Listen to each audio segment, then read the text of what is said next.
Mini parliament হিসেবে পরিচিত খাগড়াছড়ি পার্বত্য পরিষদ। ব্যস্ততম এই অফিসে এখন শুনশান নীরবতা। শেখ হাসিনা সরকারের পতনের পর জনরোষে পড়ার আশঙ্কায় জেলা পরিষদের চেয়ারম্যান ও 14 সদস্য সবাই গা ঢাকা দিয়েছেন। কর্মকর্তা কর্মচারীরা রুটিন মাফিক অফিস করলেও নেই কর্মচঞ্চলতা। প্রভাবশালী দলীয় নেতাকর্মীদের আনাগোনাও চোখে পড়ে না। চেয়ারম্যান ও সদস্যরা না থাকায় পার্বত্য জেলা পরিষদ ও হস্তান্তরিত 24টি খাতের কাজ ব্যাহত হচ্ছে বলে স্বীকার করেছেন পরিষদের কর্মকর্তারা।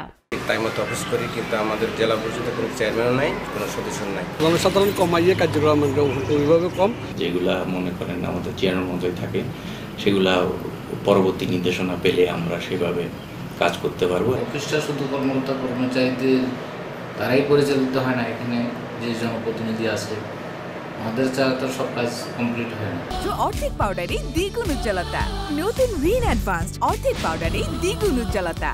এদিকে গত 15 বছর টানা ক্ষমতায় থাকায় খাগড়াছড়ি জেলা পরিষদের চেয়ারম্যান ও সদস্যদের বিরুদ্ধে ক্ষমতার অপব্যবহার করে খাদ্যশস্য লোপাট, সরকারি জমি দখল, টেন্ডারবাজি, অর্থের বিনিময়ে প্রাথমিক শিক্ষা, স্বাস্থ্য, কৃষি ও যুব উন্নয়ন সহ বিভিন্ন খাতে নিয়োগ বাণিজ্যের অভিযোগ উঠেছে। হাজার কোটি টাকা আত্মসাৎ ও বাড়ি-গাড়ি সহ সম্পদের পাহাড় গড়েছেন তারা। তদন্ত সাপেক্ষে এসব অপরাধে জড়িতদের বিচার দাবি করেছেন সুশীল সমাজের প্রতিনিধিরা। জেলা পরিষদে যে লাগামহীন দুর্নীতি, স্বজনপ্রীতি, আত্মীয়করণ হয়েছে, সেইগুলো তদন্ত হওয়া উচিত।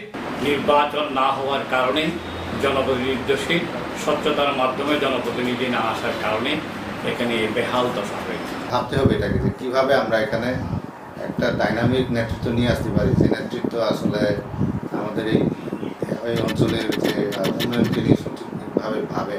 পাহাড়ে বসবাসকারী মানুষের ভাগ্য উন্নয়নে 1989 সালে 25 জন নির্বাচনের মাধ্যমে খাগড়াছড়ি সহ 3 পার্বত্য জেলায় স্থানীয় সরকার পরিষদ গঠিত হয়। পরবর্তীতে পার্বত্য চট্টগ্রাম চুক্তি স্বাক্ষরের পর নাম পরিবর্তন করে পার্বত্য জেলা পরিষদ করা হয়।